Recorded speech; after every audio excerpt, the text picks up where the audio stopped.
watching Morning at NTV.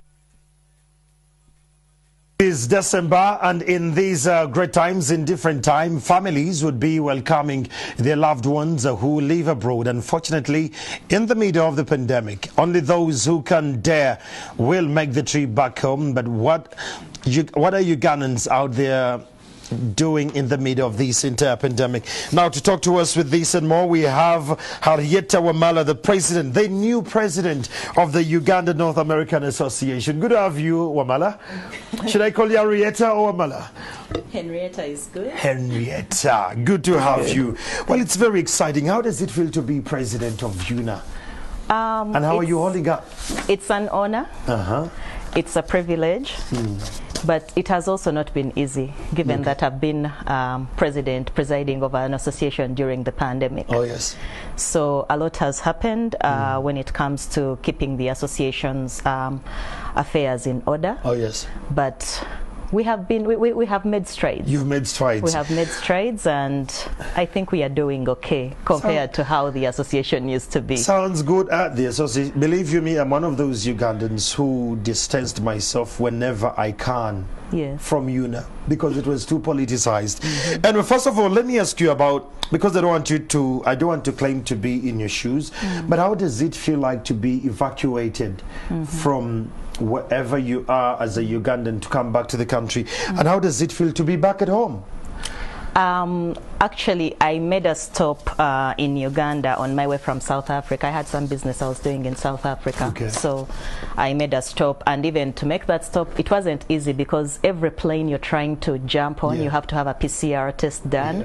I thought because I had one in the US, it would just be an automatic one to use for Uganda. And no, I was asked for another PCR test to be done in South Africa. So that kind of delayed my visit. I only arrived here a couple of days ago. Oh dear. So it's not easy to travel during the pandemic. That means that you have to actually put in more money than we used to. Remember that every PCR test at least costs you $100 plus. So you have to factor that in with the costs when you're traveling. Most likely you won't see a lot of holiday makers like you usually have. It's business. Because of the costs, because they have been affected. A lot of people were affected during the pandemic. Some people lost jobs. But we are pushing on. We are a very resilient community in the diaspora. Very much. And we adapt and try to make sure that we survive. That's one thing I love about Ugandans. Okay. And as soon as you landed, how was it when you were at NTV and you're back home? The whole feel of the breath of home. It's always a pleasure to be home. It's always a good feeling. East-West home is best. Home is the best, absolutely. So yesterday, Your Excellency, Mr. Kalari, a lawyer that went to court and ordered the Electoral Commission to ensure that Ugandans abroad vote in 2021, now agrees with the EC, and Ugandans abroad will only vote in 2026. So 2021, they're not part of the voting bloc. As a president of an organization that brings Ugandans together in the diaspora, especially in America, does this consent judgment represent the aspirations of Ugandans? This really concerns us because we would have loved to be part of the current electoral cycle. But we are also mindful that this the ruling came in so late in the game. When you talk of the diaspora, some people just think of North America sometimes, but the diaspora is a very Japan, vast. It's even the ones in Rwanda, they're in diaspora. Yes, actually one of the comedians that I follow on Facebook was like, yes, we are also in the diaspora, we are in the Abu Dhabi area, but we are also in the diaspora. That's the point. I follow you. Yes. So when you look at us as folks that are living in the diaspora, you have to really also be mindful that the Electoral Commission has to put measures in place that will be able to enable all of us to vote. Now, how are we going to vote? For example, I live in Illinois, in the state of Illinois in the US. The Embassy of Washington, the Embassy of Uganda is in Washington. So that means I have to either pay minimum $500 for a ticket. If they were to tell us to go vote at the embassy, I would have to pay $500 for a ticket. I would have to pay for a hotel room because that means I have to go vote during the day and maybe jump on a plane back home. I have to forfeit a day's work because I'm going to vote. So you have to look at all those costs that it would take for one to, for example, go cast a vote at the embassy.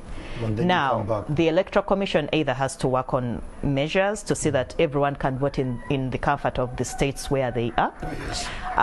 How secure is that vote? That's the thing. That's the thing. I was coming to that. If Russia disrupted something in the previous elections of such a big power, what about Uganda? What about Uganda? So you may get more contention in the result of a vote than what you're really trying to get earn out of it.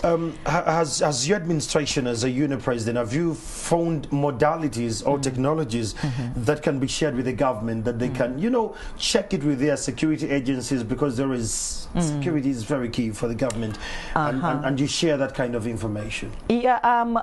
If we are always open to conversation, we are open to ideas, especially when it comes to, for example, casting a vote for a candidate you want. Everyone has so many candidates they are interested in. This would have been a very lovely election for us to all get involved, and I'm sure a lot of people would have loved to have their voices said in this election cycle. So we are open to ideas. I'm sure we are never short of ideas. We have a lot of professionals. We have a lot of we have brilliant people in the diaspora that could actually work with the government to give them the right modifications that could be used so that we are able to actually cast that vote. So we are hoping that 2026 we are not going to be shunned aside because I remember I came here in March and I had a meeting with the Speaker of Parliament and I presented this issue to her because this is an issue we've been fighting for years. And I've even been in contact with Mr. Kalali, the lawyer, and we actually exchanged messages. I haven't spoken to him, but we are happy that at least someone was there to fight for that right for us as well, because it's not easy for us to push our agenda when we are there. Sometimes you really need someone to champion it on ground. Of course, it's impossible to have someone like you here and we don't talk about issues of immigration. People have to move out of Uganda. Canada and United States have become very pattern destinations of Ugandans. How hard has it become for normal Ugandans like me to go abroad? Okay, I went and I came back, but I mean a Ugandan who has never traveled but would love to go there. What is the news in the new laws in Canada and America which they should pay attention to, and some key elements there? When it comes to America, remember we are changing administrations. There are a couple of laws that were kind of stringent that they were pushing, that the Trump administration was pushing for in immigration, whereby it was going to be harder for someone to actually either migrate to the Americas, meaning Canada and the US. At one time we were even told that there is a law they are trying to push whereby someone should have at least $10,000 as a deposit left at the embassy, and that was being pushed within these last few months. So being that we are now transitioning from one government to another, we are hoping that these are some of the things that the Biden administration can look at and not you know, push that burden onto people who are trying to just come and migrate to the States or to Canada. I'm mostly speaking for the United States because that one is I easily get that information. But I always tell my Ugandans, please be good citizens, because when you're a good citizen, chances are you won't have something that will come and be an issue for you when you're trying to either straighten your papers in the United States or even in Canada. So those are some of the issues that kind of hurt us as you're trying to straighten yourself out. You may not even have, you may have overlooked drunk and driving order that was on your driving record, and it will come up as you're trying to maybe straighten your papers in the courts of law. So it's usually the normal things that really affect us. But we try to work with lawyers. We have been, especially this time, we've been working so hard with lawyers, immigration lawyers, to help our folks. Given that we had COVID, a lot of cases were put on the back bench because the courts were closed. And now that things are easing up, you have the courts being overwhelmed with so much that's going on. It will take time. And some people are even falling through the cracks whereby they may end up being deported. So when someone comes to us, we look for resources for them. I just had a conversation with the secretary, and we had a whole immigration PDF document that we are going to upload on the website, whereby people can get at least free or low-cost legal resources within the whole country, not just in one state. So we look at issues that really affect us, and those are the ones that we are really fronting. Your Excellency, let's talk about Ugandans who love to go abroad. There is a lot of online fraud.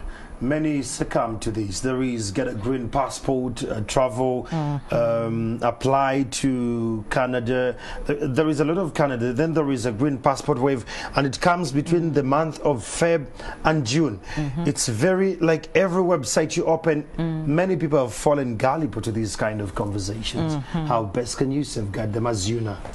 As UNAA, I would say, please, if you're trying to either migrate, you're trying to get into, you're trying to leave the country to do anything, look for the official websites of those countries. With the US, it will always end with, I think, US at any URL, www URL website link. With Canada, it will, I think, have CA. If you go to any of these bogus websites, and unfortunately they get to take your money, we cannot do much to help you, because this is not just in Uganda, it's international. It's world over. Cybercrime is all over the place. So do your due diligence. Don't just fall prey to anyone who's selling you anything. Do your due diligence and research. You have organizations such as UNAA. Reach out to us and ask us, do you think this is a legit website to go through? I receive all kinds of questions, and I always answer people. And I'm not short of faulting anyone who asks me anything, because we all don't know anything, and we learn from educating ourselves every day. So shoot us an email. My email is out there. Everyone knows it. president@unaonline.org. You on Twitter? I'm on Twitter. My phone number is out there. I'm an open book. So I'm always here to help. And my administration has actually done a good job at doing that. We really want to thank you when it gets to that. Before you reign, UNAA was highly politicized organization. And people like me and a couple of other folks in the country, we decided to distance ourselves because it was too radicalized in a way. Now we're in a campaign season where one of the parties is a constant on different forums, mobilizing Ugandans abroad. Has this affected your work in any way? I would say it affects me indirectly, because my members have a stand on various presidential candidates. Indeed. Now, as a leader, I've got to be objective. How do you strike the balance? I've got to strike the balance by making sure that I'm listening to all voices. I cannot take one side and ignore the other. Because that's what leaders do. You have to preside over everyone, regardless of whom they believe. Now, one of our objectives in UNAA is to provide counsel or advice to relevant government on policies that affect us. Regardless on who is sitting in the presidential seat in Uganda, UNAA will always work with them. It's your mandate. It is our mandate as leaders to work with the policymakers in Uganda, because if someone needs their passport renewed, I've got to talk to the government officials that are responsible for that department to make sure that these people get their passport renewed. If someone wants their Ndagamuntu, right now it's hard to do business if you don't have a Ugandan ID. Very much so. Everyone asks you for a NIN number. I didn't know what a NIN number was until I learned the hard way. So I had to get my Ndagamuntu. To get it when you're that side. Actually, we've been lucky that NIRA has worked with UNAA, and during the conventions they come and help us apply for those IDs. That's nice. And even as I speak, they sent a bunch of IDs IDs to the embassy. Nice. Such that people can go to the embassy and pick up their IDs. So in order for us to get these services, you need to work with the policymakers in Uganda. Regardless of who is Whichever in party. the seat, you're going to have to work with them. Now, of course, there's the contention when it comes to, we should be supporting Sanso, we should be supporting Sanso, but as an association, you must compromise. we are also a non-profit, and under the US laws, we cannot partake in any political activities. Nice. Now, of course, you may have some people who have either not done their due diligence and researched those policies and details, and are even leaders in the association, and may be making mistakes by putting the organization out there as if we are part of the politics, but we are not. Okay. That said, the business cycles, how is UNAA helping Ugandans in diaspora invest back at home? Oh, that is through our programs. Just in September, we had an online convention that pulled about 70,000 viewers. That was nice. It was a 3-day convention, as we usually do, but it was strictly virtual. Online, yes. Yes, and we had a trade and investment forum that ran for a whole day. We had policymakers come and present on what the policies are here and that can either favor you during, if you want to bring any investors in, or if you're investing in Uganda. We had private organizations come and present.